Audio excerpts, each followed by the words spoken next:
I'm very excited to have Belinda Botzolis with me on the podcast today. Belinda is a genuine authority in the real estate sector, and to give you a picture of Belinda's credentials, Belinda holds a Bachelor of Business with a major of property economics, and professional affiliations include an associate member of the Australian Property Institute. Belinda is a registered tax agent specialising in tax depreciation schedules and property-related valuation reports. Belinda boasts an impressive 17 years in the property industry, having inspected roughly 15,000 properties and valued nearly $12 billion in real estate assets. Belinda shares her knowledge across her social media network through the account The Valuer, which has amassed a huge following of tens of thousands of people. And today we are fortunate to have Belinda share her sights with you on the luxury property market here in Australia. Belinda, welcome to the show. Hi, how you doing? I'm good. Yourself? Good. Answer. So I'm going to ask you when you hear the word market value, what's the market? What's the market? It's an interest. It's for me, it's what someone's prepared to pay.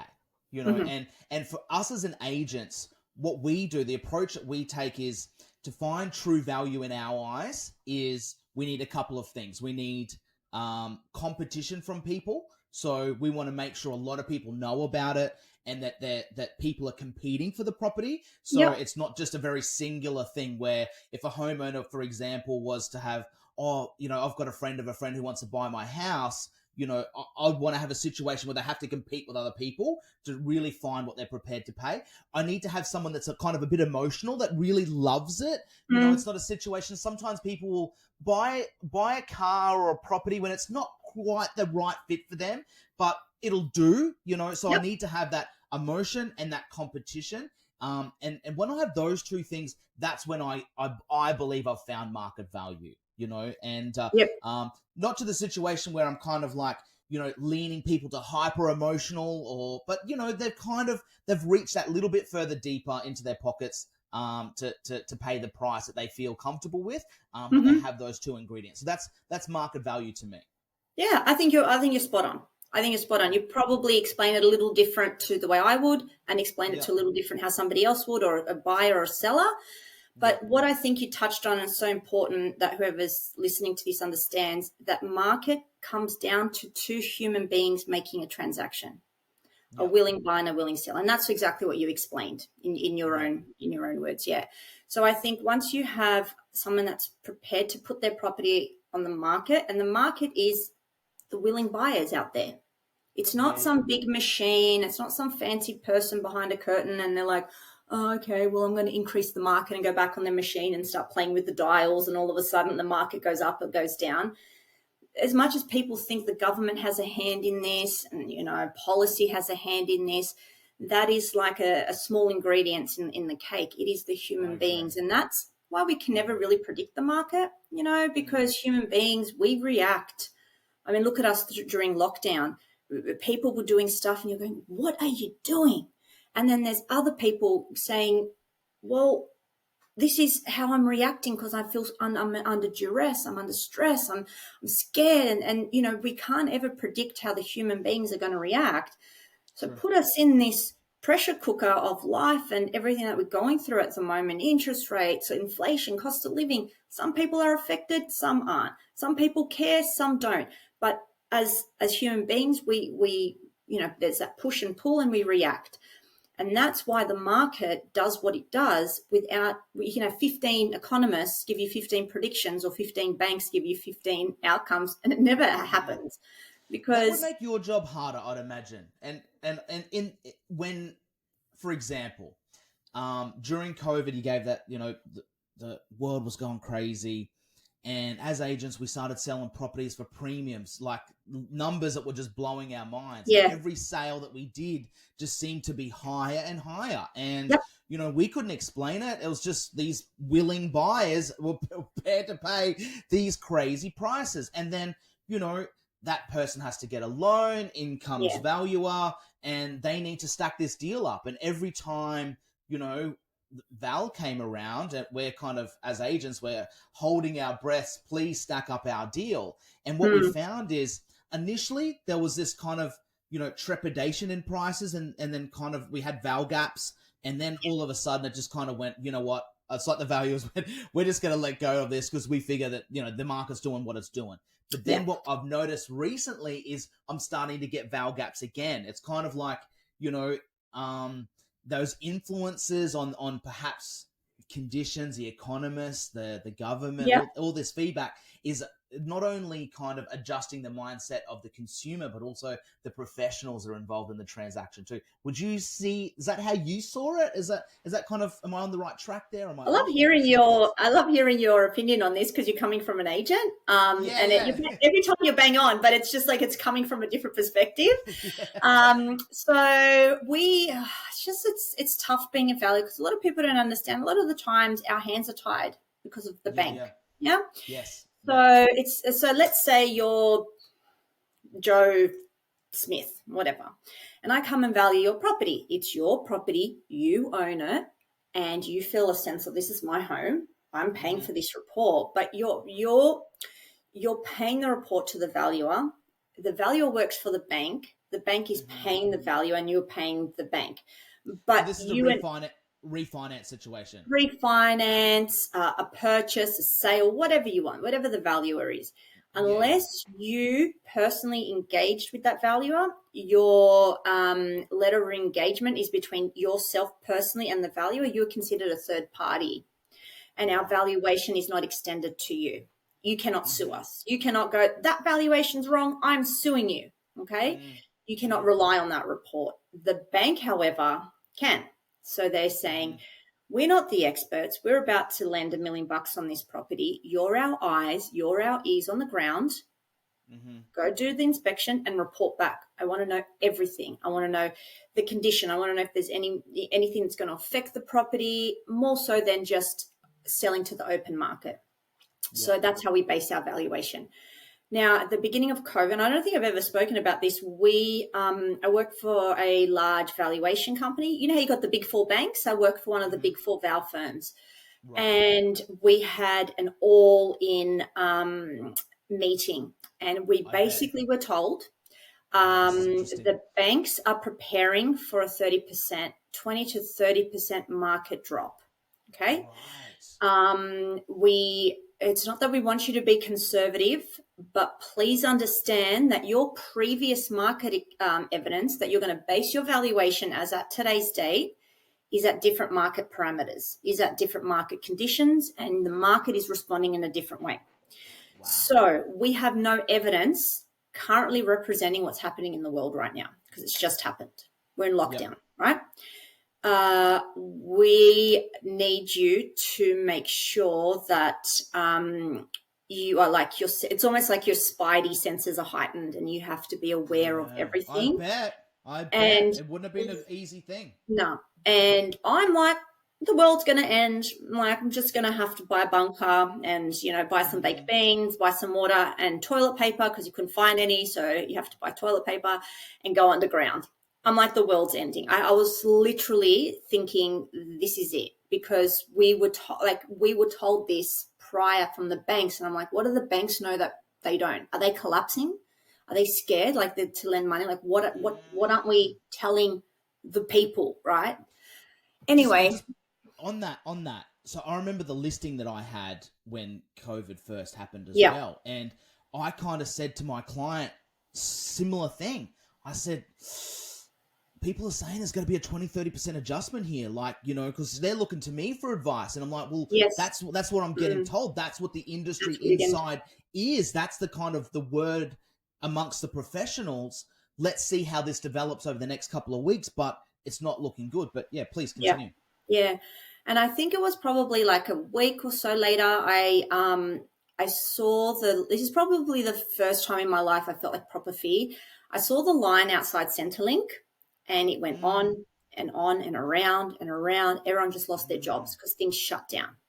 Yeah. And I've gone, how are we going to, how are you going to, people going to survive? Like, these people have mortgages. That's the first thing I thought. How are they paying? They've lost their jobs. the bank's going to like this mass repossession of homes. This is it. It's happening. That's what your feelings were. Yeah, straight away. I was like, they can't pay their mortgage, because at the time I was like, I was working. I had very young kids. I was building. So I was in the middle of a build, and I'm losing my house. Just lose my house. Just it. That's it. And I was like, well, yeah, so straight out. I'm like, because they're going to lose their jobs. They can't come on site. How they're going to build my home? The bank's going to collapse. The world's going to collapse. I'm just going to lose my home. Like, I just thought, how are these people going to pay for their mortgages?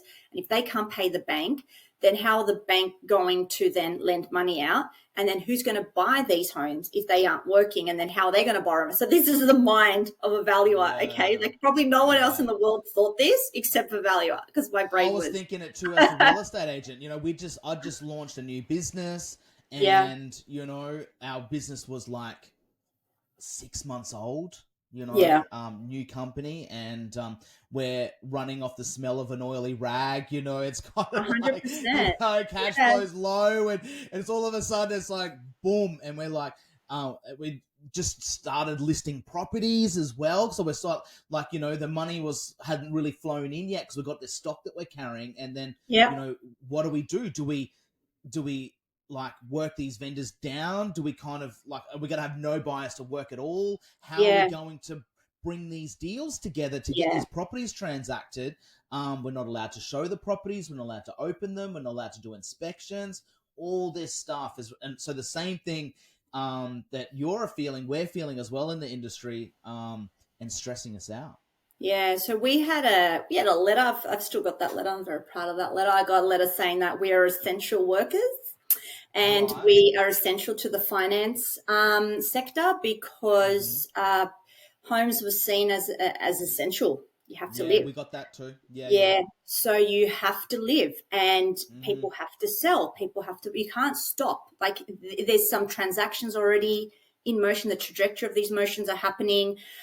People have to move. People have to sell. People have to buy. You can't stop life. As much as they stopped life, they can't stop life itself.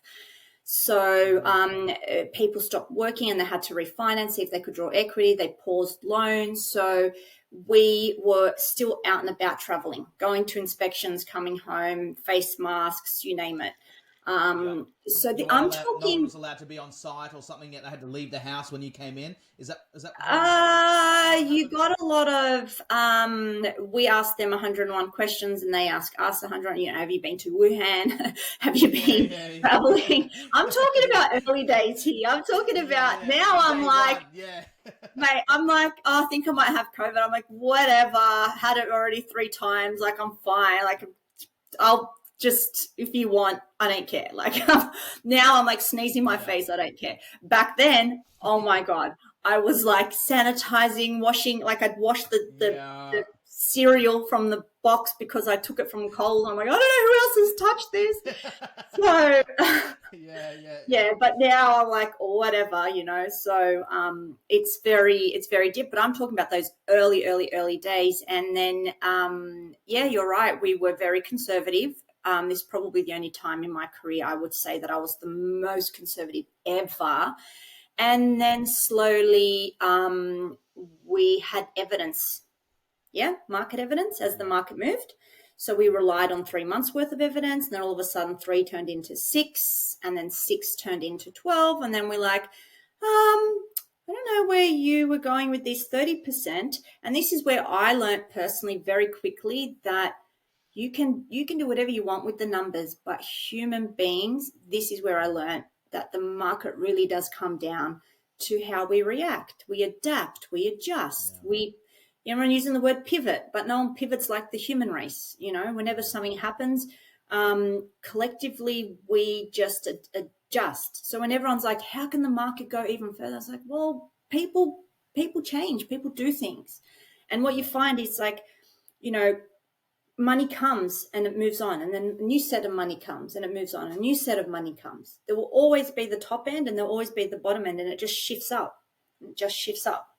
So that's why you find, how can this area be worth that much? Well, they have money. They couldn't afford that suburb, so they're moving down, and then it just shifts up. And that's why the top will never have a ceiling, because the top will always have money and they'll always push it up, always push it up, always push it up. There'll be a ceiling for today. I value in Sydney, and I did the eastern suburbs for a long part of my career. I remember when I first started, I was so intimidated. I'm like, how do they get the money? Where's the money coming from? And I was like, surely this is it. Surely it can't go anymore. And looking back now, it's probably tripled from where I first started. So a $2.5 million house is now like it will double to 5 and now 5 to 10. If you told me, Belle, this in 10 or 15 years' time is going to be worth 10 million, I would laugh at you. I'd be like, no way. Where do you think like there's a tree with money? This is not happening. Happens. So the top end, the prestige market, has no ceiling. And if it hasn't, especially in a city like Sydney, okay, Sydney's a major capital city. I mean, Packer put a casino. He could have put it anywhere in Australia, but he puts it in the heart of the city. That's where the money is. Money follows money. So he's got a penthouse for like $190 million. Would I buy it? No. There's a $200 million jackpot, I think, with the Powerball. If I won that, if I won $1 billion, I probably still wouldn't buy it. But somebody will, because there's money out there. So money brings in money, and it's like a magnet. It just pulls it up.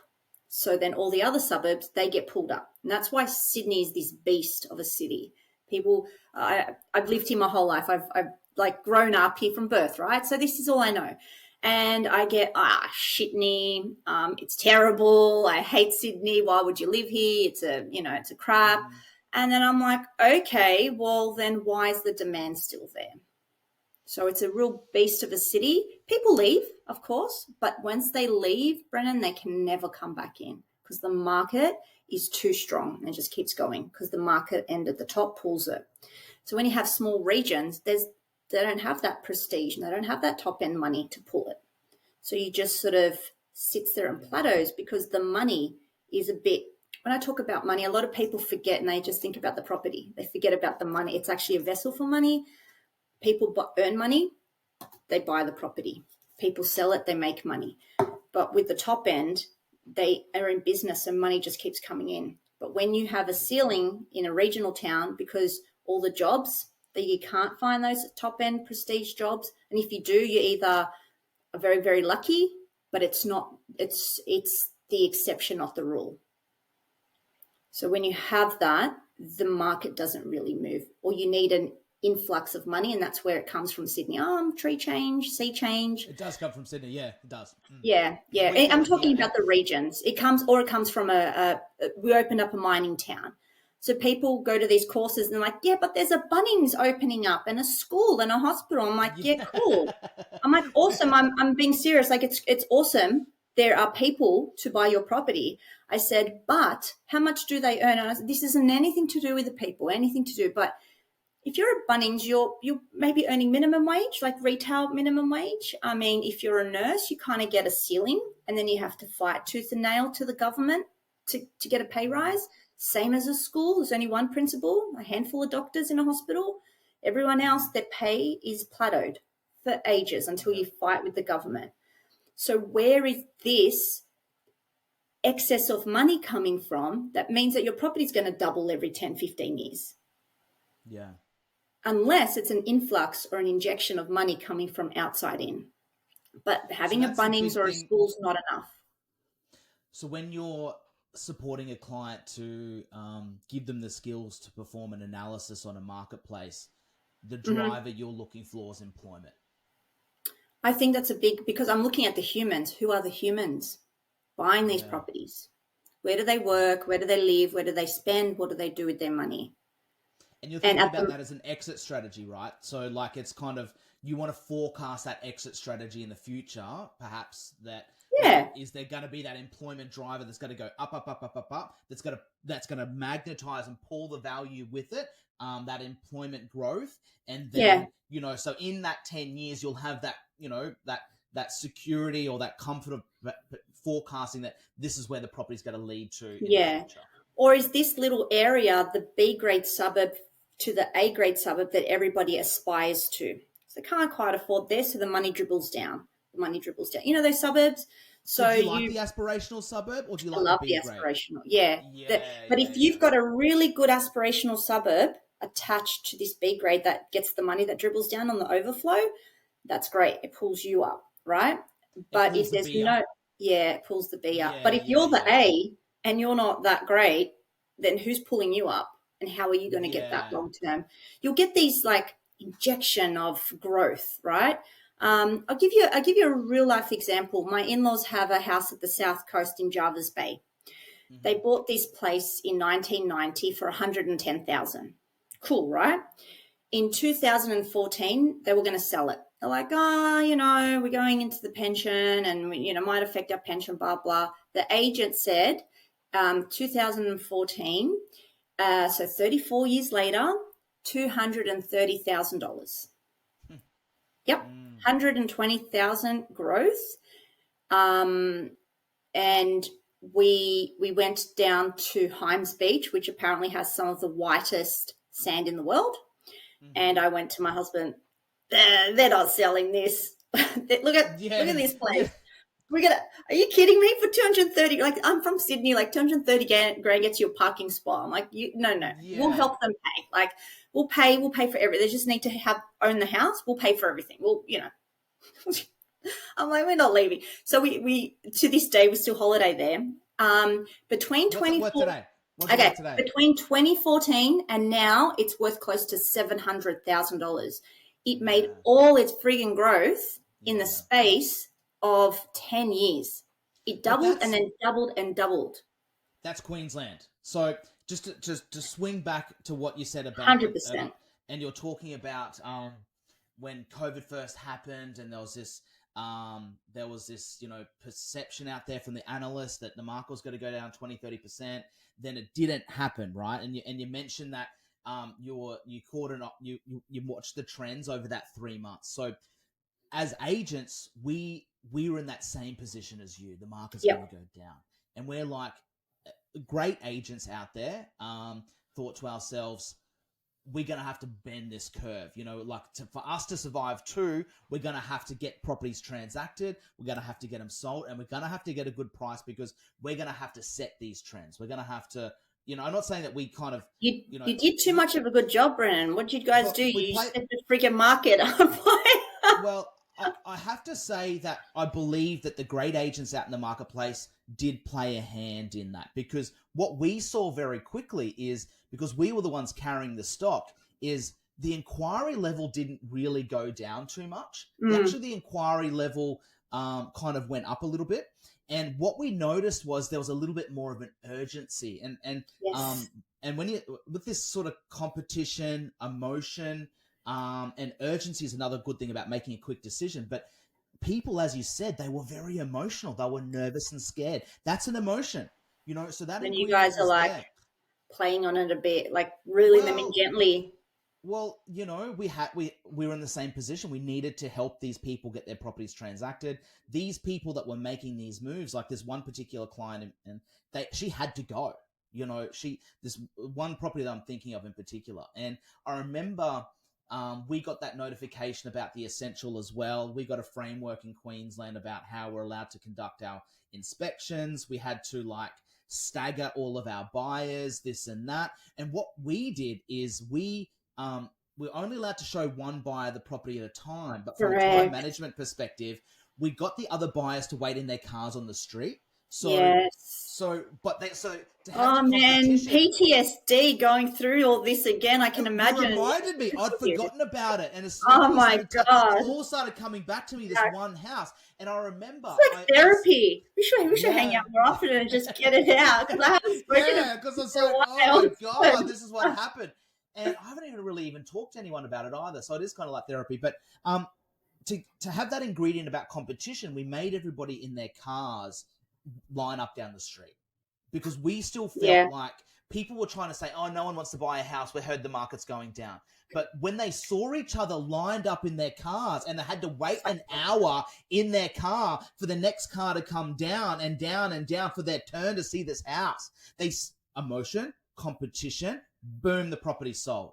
And we're like, so then we set that benchmark, and then we're like, yes, we communicated that story. Sold, great price, bang, bang, bang.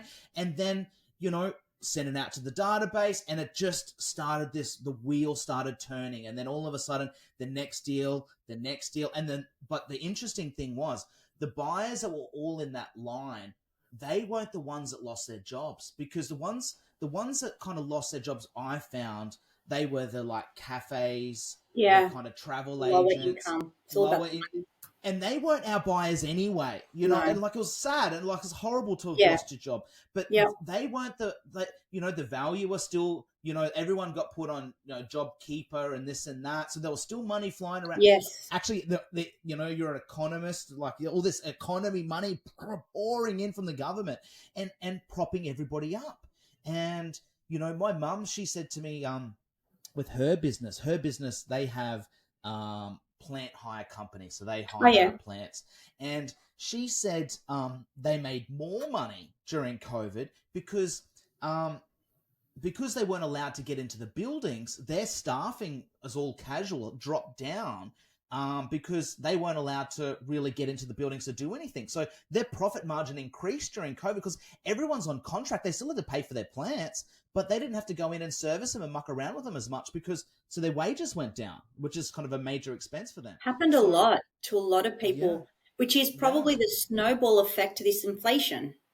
It is. I saw it firsthand, and I remember telling my wife, I'm like, there's way too much money out there, you know, and like each property, as I said, was transacting for more and more and more. And what I was noticing was, when Nana sold the house, and because a lot of these people were downsizers, so Nana sold the house, she got, as you mentioned, she would have only got 232 4 or 5 years earlier or 6 years earlier. All of a sudden, she's got 750, 800. She's just won the lotto. So the kids are getting pushed all this cash. She's giving money to everyone, and she's running out, you know, buying, just going nuts with her cash, right?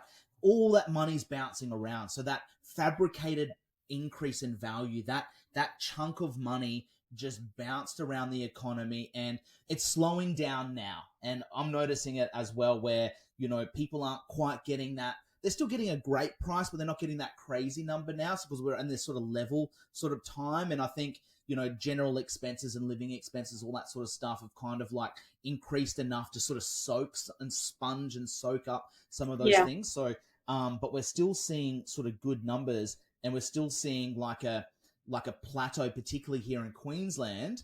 Still really put a kind of modest needle heading north. Is that your take on today versus where we were, say, you know, 14, 16, 18 months ago? That is it level in Sydney, or is it kind of the needle heading south a little bit? What's your take on the market at the moment? Okay, the Sydney market. I think I just saw a report yesterday from CoreLogic that Sydney's back to peak. So peaked in 22, and then we had that downturn. It's had a 100% recovery. It's come back. Right. Yeah. So we are better, and it's never been more expensive to buy in Sydney ever. We've actually recovered. Region or micro within the individual suburbs? So the thing with Sydney is, it's funny because we're supposed to be talking about luxury homes. I don't think we've touched into a single thing about luxury homes in this podcast, but I think it's because when they talk about the median house price and the average house price, what typically happens is they'll take the average they'll add it all together, and then they'll kind of divide it. And that's why sometimes you'll get the average price in Sydney is 1.6, and sometimes you get it at 1.2. Depends if it's the median or the average. Now, because the gap between the prestige top-end Sydney market and everything else is so damn big, the haves and have-nots, and it's getting bigger and bigger, I feel like our average is really getting propped up because of the prestige market. I believe so too. Mental. Yeah, I believe so too. Like went. Like I said, I cannot believe where the money came from. Like I hear stories of sold around COVID, before COVID for 16, just transacted for 30, 32. That's a lot of money. And I think we haven't really been talking on luxury market. And I think it's interesting how this conversation is going. But I think those factors lead up to this point now that we're talking about the prestige market, because those people still made money. You know, like those people that are buying those properties, they did really, really well, and they've been especially if doing they were in property, like if they were developers, builders, architects, agents, they made there's so much money in this city, Brennan. I cannot. Cafes full, shops full, like anywhere you go, like you go. I've got a group of like young, like my girl group is quite large, and we like going out like to restaurants. Some of us are married with kids, not so much money. Others don't have kids, great jobs, lots of money. So we go to really nice places, and I'm looking around going, we couldn't get a reservation to this place. Like you get a main meal at $65, and here I am going, I have that and that. Like I'm trying to add up how much it's cost. People are laughing. They don't have a care in the world. There is so much money out there in this city. And I think and then you have people at the bottom end seriously struggling. So, and that's how this city gets divided and divided and divided and divided. So the top end, there's just going to always be money there. And don't forget, it's not like somebody comes up and it's like, oh, I'm going to buy that 30 million property off the bat. They've probably sold their $22.5 million property. You know, like they've sold to upgrade. It's not like they're just coming up from scratch. Like, oh, I'm just coming as a first home buyer. Yeah, it's not. They've like inherited. Yeah. They've got money. They're going to renovate. They've got businesses. They need to offset all this money they're making in their business somehow. And I can guarantee you, so much of that is bought in a trust. Because buying in a trust and that top end is probably the closest thing that you can get to laundering money in this country legally. And it's not you're doing anything illegal. I always say, don't hate the players, hate the game. If you are playing the game legitimately, you know that famous quote by Packer, and he's sitting there in court and he's like, I don't want to pay a single cent more in tax that I don't have to.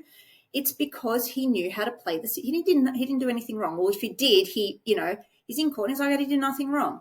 Why? Because he had a team of incredibly smart people behind him laundering the money legally. So the rich know how to do that because they've got the money to get incredible advice to learn how to do that. And they've got inheritance, not everybody, but I see a lot of the times I'll do a valuation, it's in a trust. Fun fact, I valued Nicole Kidman's property years ago in a trust. We did the valuation when Russell Crowe sold his property at Woolloomooloo. And the buyer bought his property. It didn't say Russell Crowe. He was in a trust. So the rich or the wealthy protect their assets because if they get sued, they can lose their assets. So they do it for asset protection. They do it for like moving money around. So there's a lot that you can do. It's not like they go to the bank and they're like, hi, I'd like to apply for $32 million, please, for a loan. There's a lot in the background that happens to get them where they are. And that's how it just recycles. So a lot of these deals don't necessarily need vals, right? But it might be a situation where it's like there's a divorce or there's some kind of, legal matter or there's something else that forces the requirement. It's not like they're needing a val to get a loan. They're not getting a loan for $32 million. No, sometimes they just need it a bit topped up. And their LVR is really big, but the banks still want to secure the loan. And when you're dealing with that much money, if you're out by 10% at 32 million, you're out by $3.5 million. And that's a lot of money for the bank. Yeah, I see. Okay. So they just get it to resecure the loan. And there's a lot of off-market transactions at that end of the market in this city as well. True. Okay, because there's a handful of buyers that can afford that I'm talking these $20 to $30 million properties upwards. Very small amount that transact. It's not like an open market. We have mum and dad lining up down the street. There's a small market that sell and a small market that buy, and they are known to all the agents at that top end. So a lot of the time it's just very quietly advertised. You go out to your network, you go out to your buyer's agent network. Most people buy with buyer's agents at that top end. Right. They're just like, look, I don't really have the time. I've got the money. You do the hard work. You do all the due diligence stuff for me, please, and then come and report back to me and let me know what's on the market, and then we'll go at it together. So you get these buyers agents quietly go on the market to their agents. I got a buyer about that 20 to 30 million mark, but for 30 million they want this, and if they're not going to pay that, they want this. Don't call me back until you got something for me. And there's a lot of this quiet, which is a pain in the backside for a valuer, because then we've got no internal photos, we've got no market evidence, we've just all of a sudden a sale pops up on RP data, and I'm like, what do you mean? Where did this come from? I need more details. I don't even know who the agent is. So then you pick up the phone and you start ringing around. Yeah. So property. This is when the deal just appears. Yeah, because it's completely off market. Yeah. So there's a big thing about pre-market and off-market. So a lot of agents always plan on putting it on the market, this, and they'll just massage their current database. Anybody out there looking to buy always intended to get on the market, which is like a pre-market campaign. But true off markets, as you know, there's a lot of never really, they're like, I have no rush to sell. If I get my price, I will sell. But I don't have any intention of ever putting it on. Very discreet, that end of the market, that prestige end. So that's why you go on RP data and you just do you put your fishing net out and you try and get all the sales evidence in the area, and then all of a sudden you're like, that's a sale in Dover Heights or Vaucluse for 22 million. I didn't see this being advertised. There's no marketing on it. It's probably off market. I know 3 of the really great agents in the area. I'm going to give them a call, see if they know anything.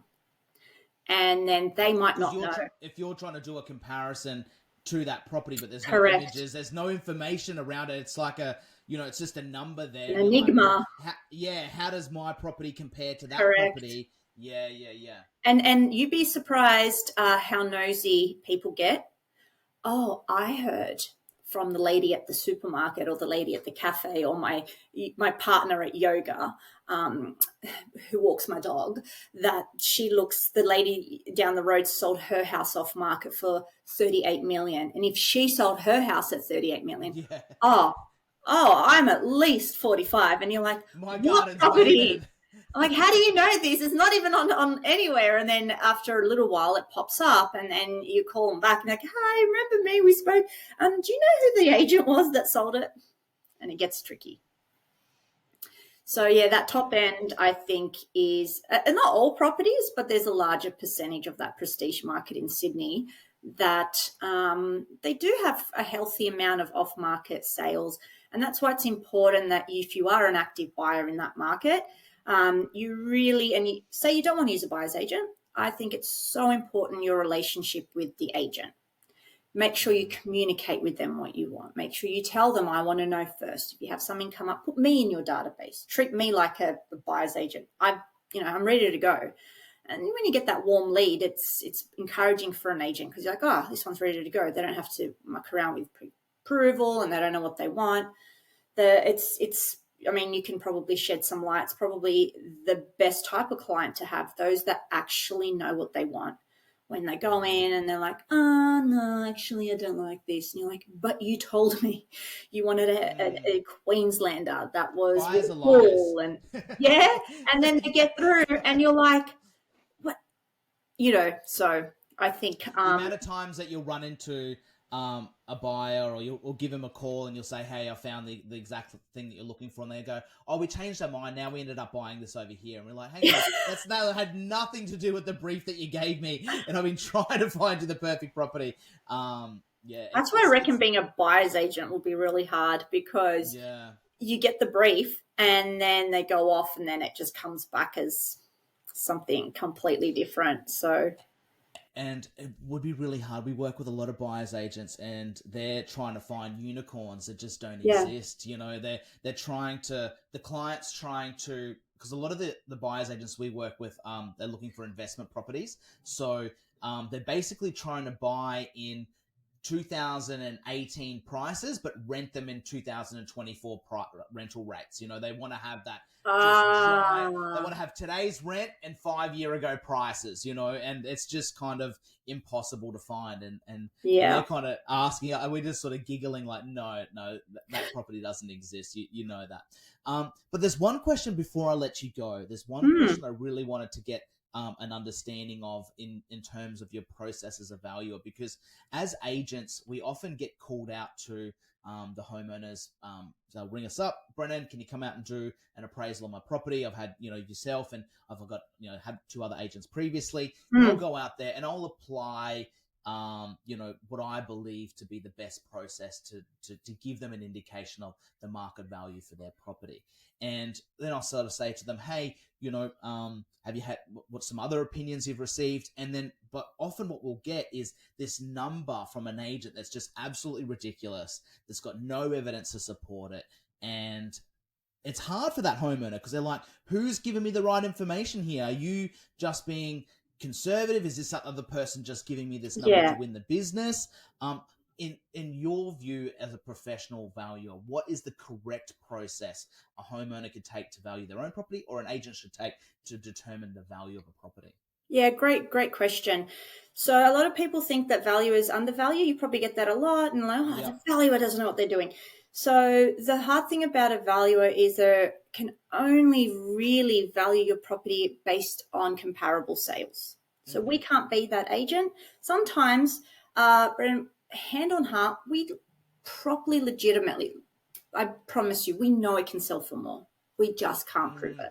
We know it's a great home. I reckon if this sells, it'll probably break a record. I have no evidence.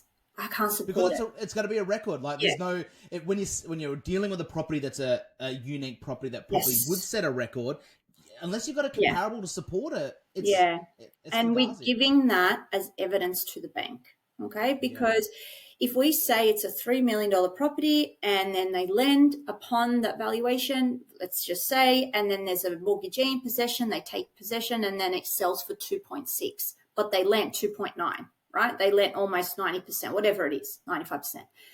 And then they go, hello, Miss Botzolis, we'll see you in court because we relied on your professional document as security for this loan.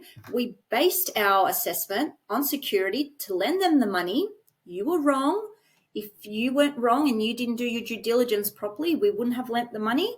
We'll see you in court. Prove it to the judge. So they're suing you for that? Yeah, absolutely. We do risk management modules once a year. Our PI insurance is ridiculous. Like I started working for myself. My single-handedly biggest expense, I don't do mortgage work. I don't do commercial. I don't do anything other than, because I'm also a registered tax agent, I just do capital gains, stamp duty, family law, the really, really like low risk work. And my insurance is still up here. I don't do development sites. I can tell you what to do. I just don't want to put my name on that report. I don't want to get sued because I can't have cover from my PI. So an agent, their opinion is not legally binding. It's not a legal document. So I would say to that homeowner, ask your agent, are you prepared to sign that on a legal document? And if I don't sell for that price, are you prepared to sit in front of a judge and justify that? And I think the way I say is with a valuer, we don't go to court. I've said this before. Sorry if you've heard it. I say we don't go to court and say, I swear, Your Honor, I didn't kill that person. I was at home asleep. Just take my word for it. I promise. I'm an upstanding citizen. I go to church every Sunday. I pay my bills and I volunteer at the local soup shop. I'm a good person. Please trust me. Okay. Yeah, you seem trustworthy. Next case.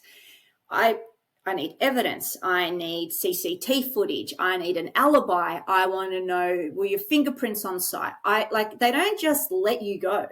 It's a valuation. And with market evidence, show me support my property. Now, the thing is, when we value property, it's a snapshot as at today's date. Exactly how we walk into the property. It's not dressed for sale. It doesn't have its lawn mowed meticulously. It's not painted. So when you see as an agent the home, you don't just see the home, but in your mind, you also see its potential with a little bit of a cleanup and a facelift. We don't. We're like, bang, snapshot today. That's it. Yeah, you can't. Because it could be, it's what it is now, right now. And it has to be vacant possession. So the thing is, furniture can make it look lovely, but when an agent takes over a mortgagee in possession property, the bank need it sold quickly. They kind of don't have time to touch it up, to fix it up, to pay furniture. They just want it sold.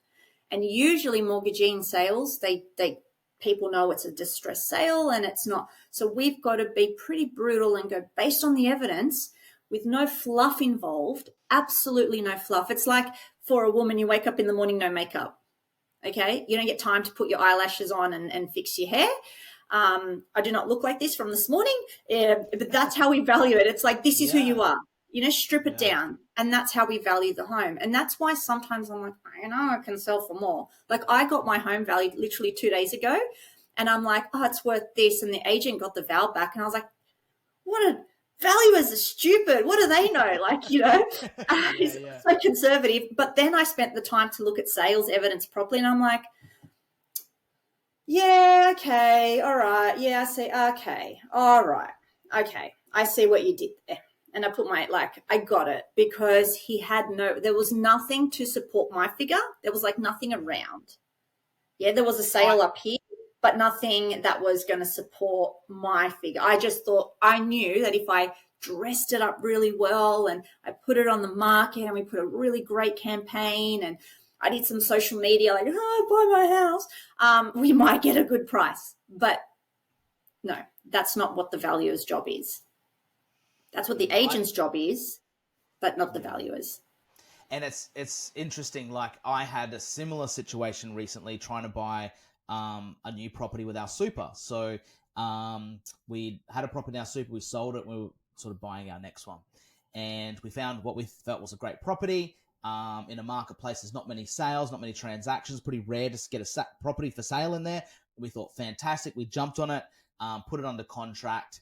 And because we're buying in our super, we kind of had a tight, LVR on that. We needed this to stack up. And because there was a lack of comparables, the val gap was huge. There was a massive gap. And we went to fight and they weren't fighting and they just went, nah, that's it. And so we couldn't go through with the property because the gap was too wide. We couldn't top enough cash up to make it work. Do you want me to give you a tip for your next property? Yes. Okay. Please. If that ever happens again, approach it like you would a detective. Get your evidence, get your data, get your argument. You're going to court, right? Have a really good case. You're up against this person in court. Think of it that way, because that's how they treat their valuation. They could go to court for this legitimately. It's a legal document that they're signing. So if you present to them your justification. So go and meet the valuer on site. Hi, I'm Brennan Hill. Nice to meet you. Mate, I respect your opinion. This is going to be your opinion on your valuation. I don't want to get involved in that. You got to do what you got to do. I understand it's for the bank. It's for security.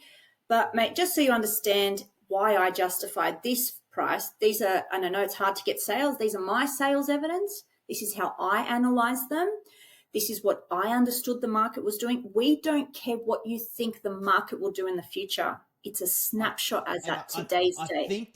I think that was a factor. And interestingly with this one, and you mentioned it earlier on, about how I'm a third party to the val. So they wouldn't actually even have a conversation with me. So fortunately, my broker... Unless you get them before they sign, because once they sign, and if they change their opinion, their PI insurance will be pissed.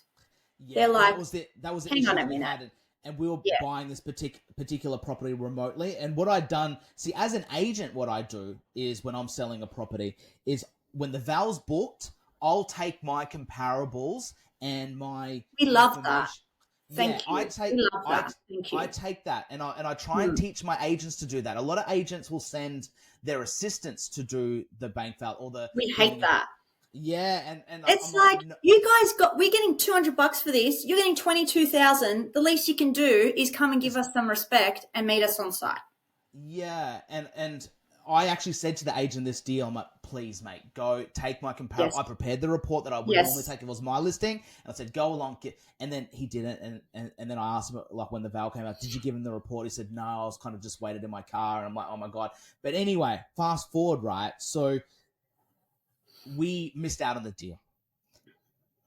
A cash buyer came along, paid the price that we paid, secured the property, cash, no finance. All of a sudden, the values now in that neighborhood are being set by that benchmark. Yeah. But it was kind of like it took the cash transaction to Yeah. set the bar, and it was kind of like, and we were sort of talking earlier on about, you know, when the market first happened and how these things get set, this and that. It's kind of like it takes a cash deal sometimes, or like you said, an off-market transaction Yeah. that just kind of pops up to kind of recalibrate, you know, where, okay, yes, that must be true market value because someone was prepared to pay it. There was no outside influences from banks and politics and this and that. That person just wanted to buy that house because they transacted. They got the money. They don't care what anyone says. They're buying the property for that number. Yeah. And all of a sudden, that's what it's worth. Yeah, and it's hard too because I've had people say, "Oh, but this area is expected to get, you know, so and so migration. We're getting, you know, 700,000 in migration." And guess what? The government turned off the tap. So if you're basing all your numbers and you're basing it off a hypothetical, you're playing in a bit of a dangerous. So people are like, "Oh, but you know, this we would do a development valuation and hypotheticals." So the bank want to know. What is the property worth when it's completed, factoring in everything, but at today's date. It's not going to be finished for 2 years, so they do not want us to have a crystal ball and project. But what happens is there are some investment companies, and what they'll do is they'll go, "Oh, you know, if it's growing at 6% a year in 2 years' time, that's what it's worth." And they base all their feasibility on that hypothetical assumption. Future Correct. potential value. Yes. Right. Where we don't, everything we do is at today's value. So because just like what happened with COVID, we thought it was going backwards, it went forwards. We could assume that it's going a 24% increase, and it actually doesn't. We can't predict the market because there's just too many factors. People are like, "Oh, they were going to have influx of, you know, migrations coming in. The government's letting in all these people. We need workers." And as I just said, they turned off the tap. Next thing you know, they're going to put a tax on investors every time they buy more than one property. Every property after that, the tax is increasing. You just don't know what's around the corner. For a hot second there, your ex-premier was going to put a land tax on amalgamated land value on all investment properties around Australia. And a lot of investors shaking in their little booties. But before it didn't fall through, but before that announcement, people were like, invest. Like, it's the government can come in, policy can come in, things can change very quickly. That's why we can't ever assume to predict the future. It's a line in the sand before and not a single grain of sand after. And that's how we address our reports. If you bother to read the fine print, a valuation can only be relied upon for 3 months after the vow. That's why you got your pre-approval, because the bank, so we say, yeah, this is good for 3 months. After 3 months, the market could change. When COVID hit, fun fact, we said this vow's only valid for today because we don't know what's happening tomorrow. Really? Yeah. So extend it for 3 months. We highly recommend that you do it after 3 months. But if you want to rely on this report, rely on it today. We're not guaranteeing tomorrow. It was something that the API put together, which is our governing body, the Australian Property Institute. We chuck it into all our reports. So as best practice to protect everybody. Yeah. Wow. So we're like, good luck. So we've been going over time. I don't want to keep you for too much longer. I've got really a couple more questions to go that I was really hoping we could touch on. For your report, you can't predict the future, but for the podcast, are you prepared to share what you think this holds for the next 12 months? The next 12 months are going to be interesting. People are talking about rate cuts. I don't see the rates being cut. And I think a lot of our market is thinking that if the rates cut, we will increase another 20-24%. I think that I just think inflation there's still, like, as you said, a lot of money out there still circulating. I don't think we're seeing that plateau or get to the number that the Reserve Bank want us to get to, that kind of Goldilocks 2 to 3% mark. Yeah. Mm-hmm. What I am seeing, though, is a slowing down in spending, in the economy. I feel like people are been running a marathon, they're feeling exhausted. So I'm hoping that the market will stabilize. And the reason I'm hoping it'll stabilize is it won't ever go back. I don't think it'll go back this year because property, as you know, is a game of supply and demand. If you don't have enough supply and you've got a lot of demand, then the demand will always want to pay more for the supply because they want to get their hands on it. Okay. If we start seeing supply enter into the market, then and it will outweigh the demand, I think the market will stabilize and come back. But if you're still going to open homes and you're saying to your friends and, you know, a family barbecue, there's nothing out there, the market's still going to continue to creep up. That's what's protected us, and that's my opinion. My two bobs, as not, you know, as just kind of my take, is what's protected the market over the past 12 months from this decline that, you know, people again thought would happen with the increase of interest rates was that lack of supply. And I think a lot of people during COVID, that same mindset of like hold on to their property, don't move, I don't want to lose. That same mindset in homeowners has continued. And I think what's then perpetuated the problem is, as a homeowner, when I'm going out speaking to a vendor about thinking about selling their house, I'm like, Brennan, I'm not putting my house on the market till I secure another property. I don't know what's going to happen if I sell. So it's kind of compounding and it's contracting 100%. tighter. It's like this, the spring is getting pulled in more and more and more because they're reluctant to put their house on the market. So then what happens is the other homeowner that's down the road that wants to upgrade, he doesn't want to sell either because he can't see where he can go to. And it's just compounding. 150%, yeah. And I think this is not normal circumstances. This is not a normal. So we're talking about markets going up and going down. And then when you step back and have a look, it just looks like normal market transactions. We had a dip because of COVID, then it went up, and then it corrected and it went up again. So our grandchildren are going to look back on this and go, oh, look what the market did. But then I'm going to be like, oh, let me tell you why that happens, you know, and put my teeth back in.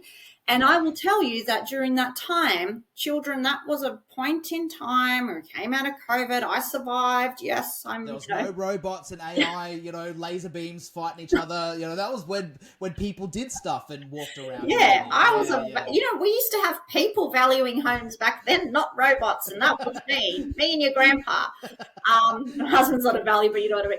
And I'd be like, that was a moment in time. And I want you to close that book and put it up on the shelf because those circumstances aren't normal circumstances. This is a pressure cooker situation. As you said, this market right now is so highly strung on lack of stock, oversupply, people still getting money, desperate for you know how much equity's in homes out there?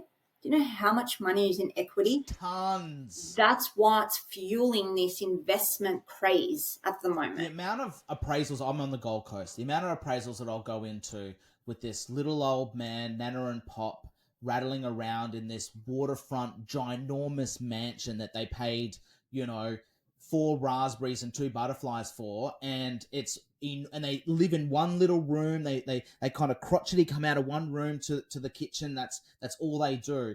It's worth, you know, anywhere from 3 to 5 million. And but they haven't got a lot of money. They're self-funded retirees, but they're all this capital, all this cash sitting in this property that they're never going to transact. The day that they, you know, God forbid, pass, the kids are going to go, you beauty. You know, all that money. There's stacks of it in homes out there. Yeah, and this is where we're going to have the haves and the haves not. You know, and what I worry is our generation are going to get this money, and I don't blame the boomers for, you know, everyone's like, oh, the bloody boomers. They bought it for 4 raspberries and 3 butterflies.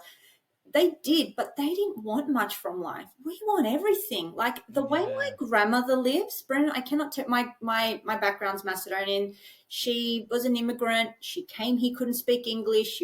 My mum came here. She was in primary school. You know, the typical story, like every other person that came to Australia, whether you came as a convict or you came on a boat or a plane, everyone came from somewhere, right?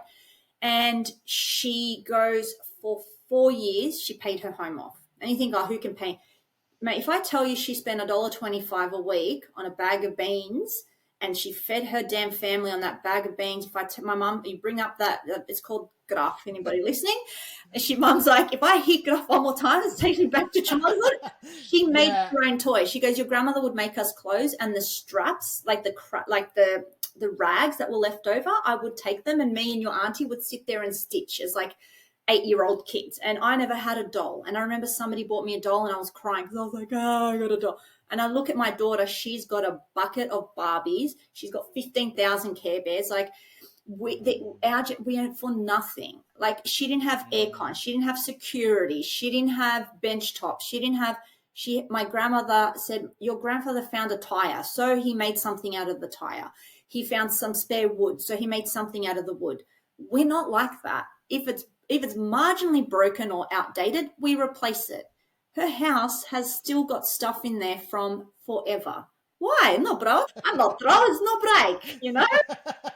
Okay. Like, you walk into my in-laws, it's the same. She's my mother-in-law. She goes, 30 years ago, Spiro have name day. Everybody bring present.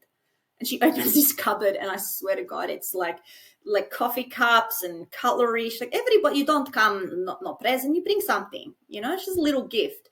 She's got a whole thing of, and then she goes, I just use. Like, they're not like us. Like, if our generation gets this inheritance, some of us will invest it. Others like, a new car, go on a holiday. I've always wanted a Gucci bag. I'll just go and buy one. And then whatever's left over, I might put it away. And there's not really much at the end of it. My mum's like, if I ate KFC once a month, I felt guilty because I was like, I wasn't eating at home. Very different mindset. Secondhand cars, you know, I don't have to explain. There was no eating out. We had a local Chinese place that we went to once on a special occasion. My kids eat twice a week out. Oh, we're just catching up with some friends. We'll go to the local, you know, whatever. Oh, that one's got a new playground. We'll go check it out with the kids. It's a very different life. And I think we don't blame them for that. We are the ones that, and you know what else, Brennan? Sorry, I know we're going over time. Think about this. I thought about this the other day. So I am copywriting this. This is my own thought. I'm like, my mum got married at 21, 22, but it was very normal back then. Everybody got married at 21, 22. She had a sister that was 24, and they were like, oh, she's getting on a bit. She better hurry up. So if everybody got married at 21, 22, and they all bought their properties, median age was, I think, 26, they're very low down in their income earning capacity, right? And everyone had kids early, so it was only one income. So properties are only worth, this is what gets me back to the wage, it's only worth what you're about to pay for it. So you had sort of dad working, mum maybe part-time, maybe not, one income. So you can only afford to buy with one income.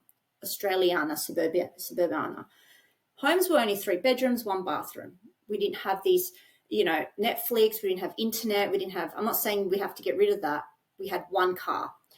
So then all of a sudden comes the kind of late, like the 90s, women are like, I'm going to work, you know, women's rights, women's power, all that, fine. Women started working. My mum was a full-time worker. All of a sudden, people are getting married later. And now all of a sudden you've got 2 incomes. Okay, you've got 2 incomes. I'm slightly progressed in my career. I'm going to afford to pay more. The incomes contribute to this. Come the early 2000s, the Gen Xers, they're the kids of the boomers, right? They maybe get some inheritance from the grandparents, not much, very small value. And all of a sudden, they're like, oh, who gets married in the early 20s? I want a gap year. I want to travel. I want to do this. I want to do that. Then they don't get married to their 30s, and they don't have kids until their 30s. Median age now for the first home is 36. Median age now for the first child is 32. At 32, my first job, I was earning 45,000. By 32, I was probably hitting 100, 110. Yeah?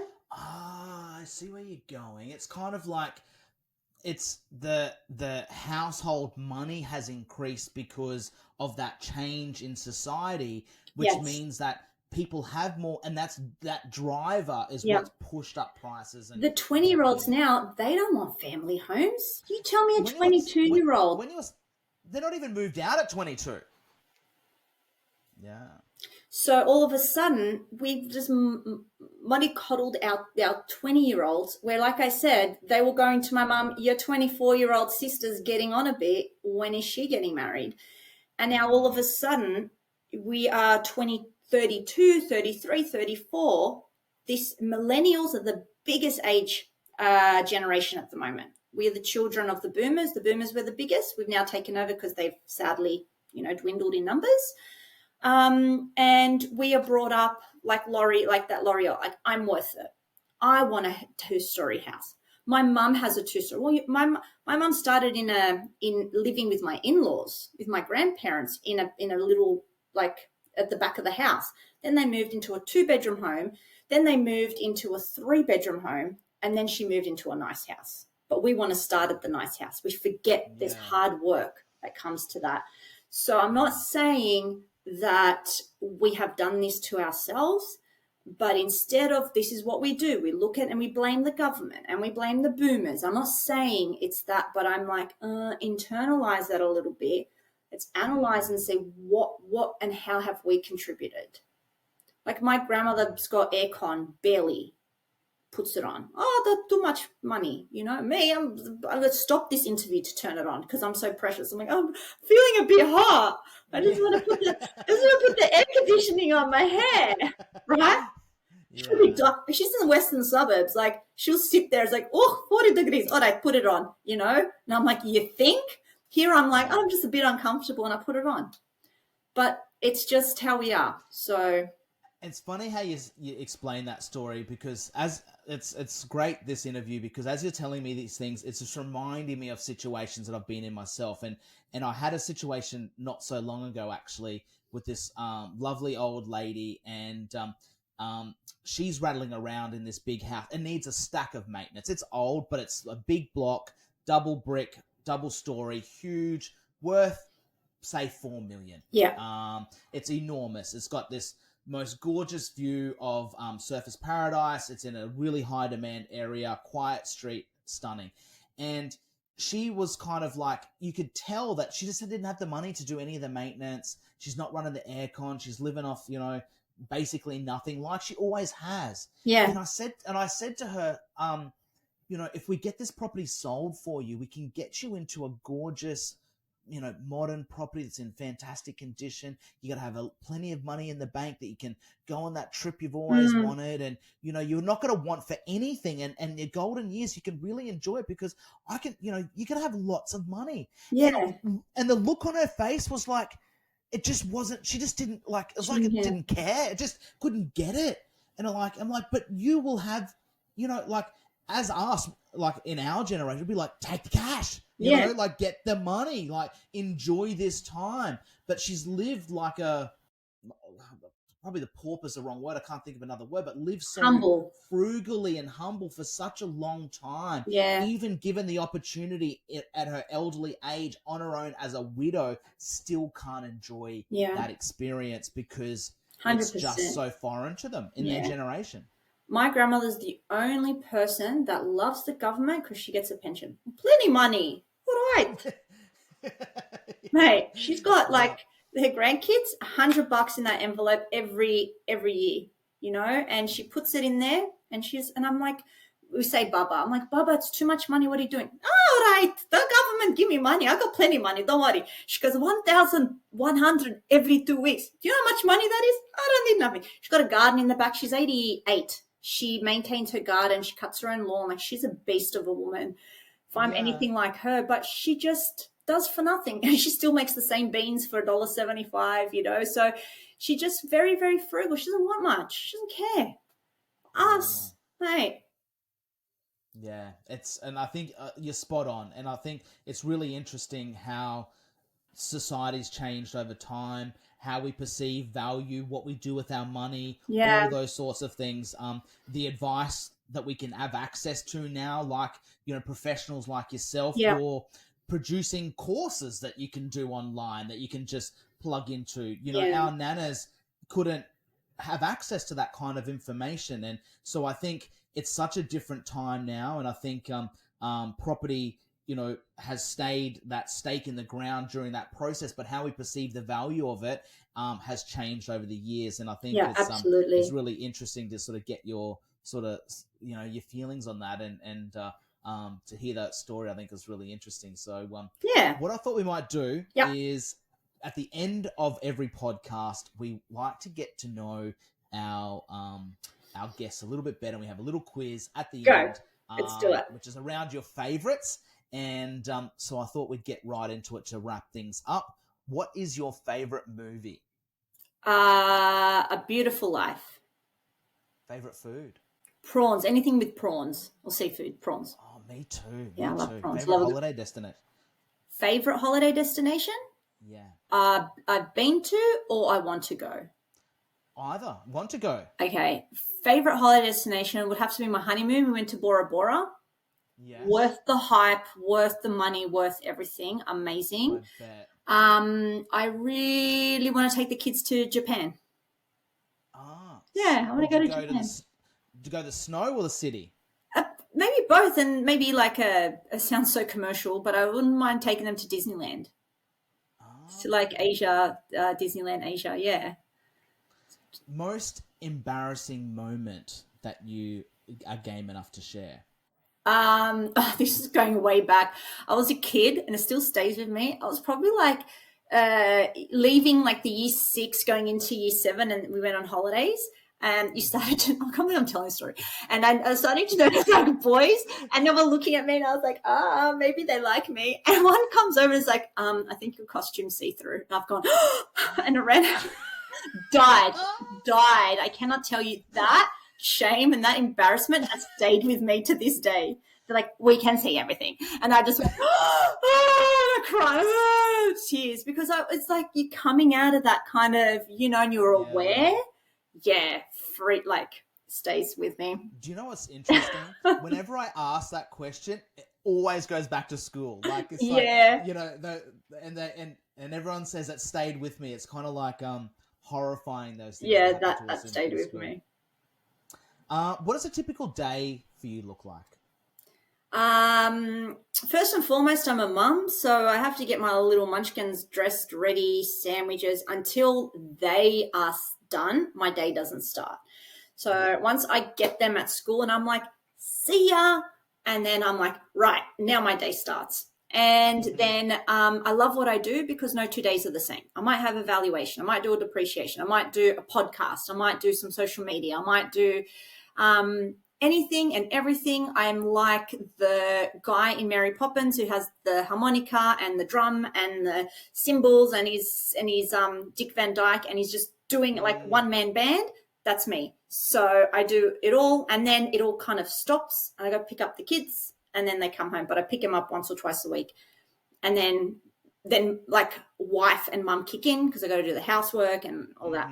But during the time it's me, everything and anything. I just cram it in and do it, and just like everybody. It's a million miles an hour. The kids, and they're just like take off and knock it all out as fast as you can. Yeah. And then at school, I'm like, see ya, and then I'm out. I'm just doing whatever. Yeah. If you could have dinner with any inspirational person, dead or alive, who would it be? Inspirational person, dead or alive.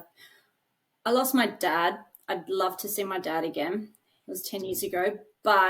And he's a huge inspiration in my life, and he never met my kids. So I'd like him for one day back.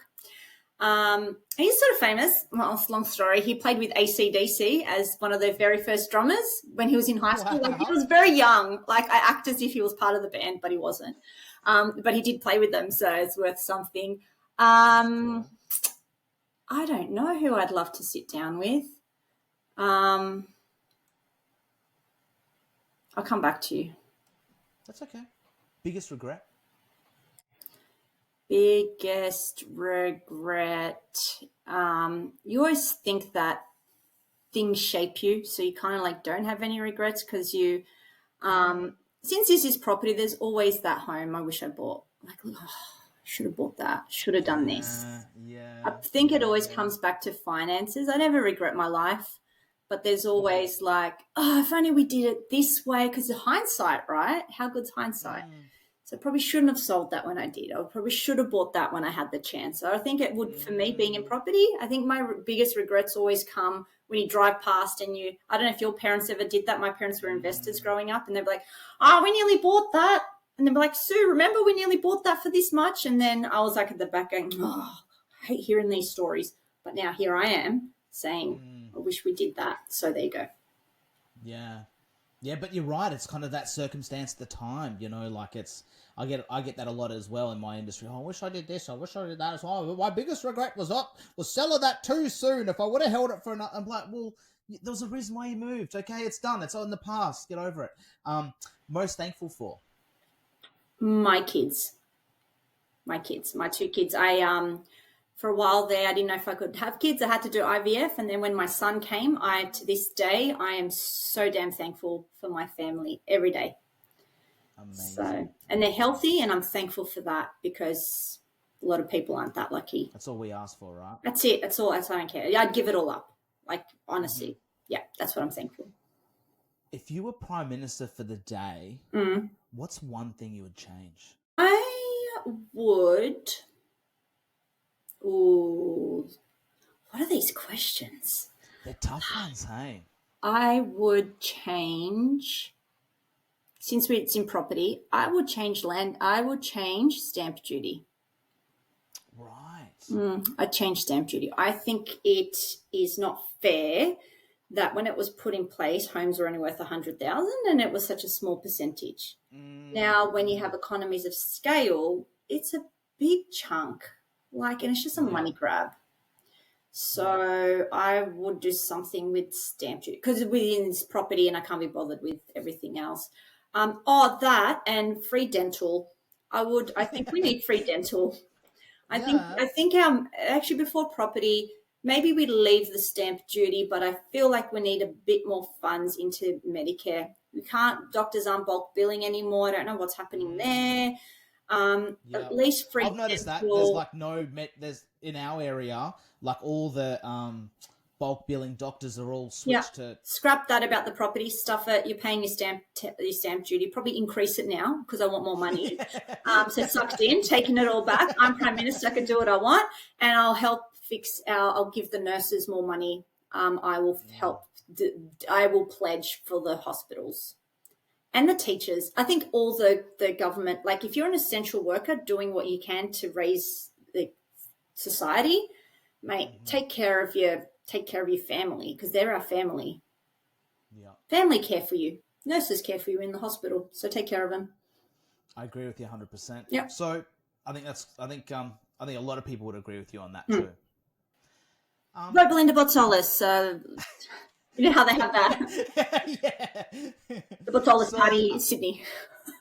If the audience wants to get in touch with you to engage your services, to support them to make the right property decisions, or perhaps they would like to, participate in your course that you mentioned that you've recorded and that's coming up soon. What's the best way for the audience to get in contact with you? You probably forget the name, but you won't forget the valuer. So if you type in Belinda the valuer, or you go on any type of social media and you're just like, that valuer girl, the chick, the lady that she's the valuer. If you somehow Google the valuer, I pop up. So is that why you called yourself the value? Because you thought that'd be a great way to, for people to remember? Or that just happened? Can I tell you why? True story. I started TikTok, and at the time, TikTok was just for teenagers dancing. Yeah. Did you do dances? No. And I was like, oh my God, I would, because you got to imagine how professional and how top button valuers are, right? These people are very conservative. And I was like, I will not be caught dead on TikTok. But I want to share my knowledge, and I want to because there's so much. Anyway, I just went, I don't want people to know my name. I don't want them to know where I work. So I just called myself the valuer. It's like a clandestine thing. Yeah. I didn't put my name. I didn't say where I worked. I didn't say where I was from. I didn't say Sydney, Melbourne. I was like this. I didn't want to be the person. I just wanted to give the information. So was your socials before you started your business? Yeah. That's why I started my business. I started my business because I would get that many comments and messages and saying, hey, I just need to talk to someone about this. Do you know anyone? I was like, actually, I don't. I can't. I'm trying to add value to my home, but I don't want to overcapitalize. It's so expensive. What I'm thinking of doing, I want to do this, this, and this. Am I going to add value? Am I wasting my money? And I'm like, I can help you. So then I turned to my husband. I was like, babe, do you reckon they'll pay if I ask them to? And he's like, yeah, I'd pay. So then I think my very first consult was like $200, and I spent like 2 hours with them on site, and I helped them and I gave them a valuation, and she gave me an extra $100. She goes, you've given me so much. I can't give you just this money. And I've gone, realistically, how much would you pay? And then she told me a figure, and then I worked with that. And then I just got feedback, and then now I found where I'm working. But that's how it started. It was like, can you review my floor plan? So cool. I want to buy this investment property. Is it a good one? I want to invest. I don't know. Should I buy? Should I sell? Should I hold? My nan wants to sell her waterfront mansion. The agent reckons $4 million. What do you think? And is there anything she can do to add value? Is she wasting money? See these type of questions. And then I went, I can't give this advice where I'm working, but if I worked for myself, I can. And that's how it started. So your business developed organically off the back of the awareness you'd created from your valuer account. Yeah. And then all of a sudden, boom, you're in business. Yeah. So I had the audience, and then I had my business where people start their business and try and grow their audience. So I did it the other way around, and I didn't mean to. I didn't want to. I had a really cruisy job. Valuers don't get paid much. So I was like in this job, I wasn't getting paid much, didn't care, but it was cool because I knew what I was doing. Being the tax agent, I felt like I had this advantage where I could. And like that salary, it's that guaranteed money kind of just every, this, that. And rather than the unknown of a business, but because you had that organic, that audience, there's people just needing that advice, that you'd sort of earned the trust. Yeah, and because I do a lot too, Brennan, because I do the valuations, I do tax depreciation being a tax agent, I do investment advice, and I do kind of renovation advice. I feel like I haven't pigeonholed myself in one. I kind of like bang, bang, harmonica, just a little bit of everything. So, if I don't make any money from vows this month, I've got plenty of, consults. If I don't make any consults, I've got 5 vows coming in. I don't know what each day or each week or each month kind of holds. And as, business grows, you get word of mouth, you get, and it just organically grows. That outside of the social media, it grows organically itself. Through referrals and traditional business. I do business networking, women in business, all that stuff. Occasionally I get, you look familiar. Do I know you? And I'm like, maybe. Where? Like, just like your voice sounds to me like, sorry, shit. You probably hear me all the time somewhere. So, yeah. I'll put all your links below as well. So if you do want to get in touch, you can have all the information you need to find Belinda and her website and services and all of her social media accounts. And thank you so much for joining the show. Thank you. We got there in the end. Yeah, it's our longest episode yet. But the time flew. Yeah. I think. Sorry, not sorry. You got some pretty good info there, guys. So, yeah. Yeah, no, it was really cool. And I think anybody listening would get a lot of value from what we discussed today. So I do really appreciate you with all your clanging and banging that you've got going on, that you found an hour or so to share your wisdom with us. So thank you so much. Thank you. Thanks for having me.